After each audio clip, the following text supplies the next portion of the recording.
Truth or lie? Charisma. You either have it or you don't.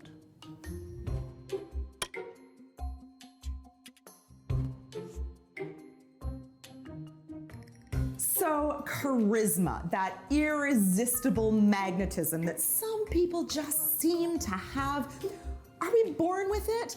They must be born with it. We always think that. However, a study from the University of Tennessee at Knoxville tells a different story. It says that anyone can display this kind of magnetism.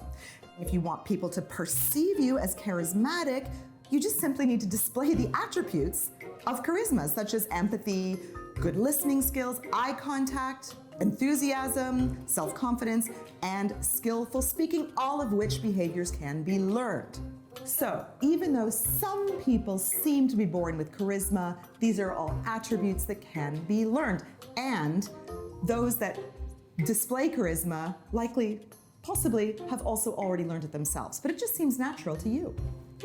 So the key point here is that many of the things that we think are innate can actually be learned.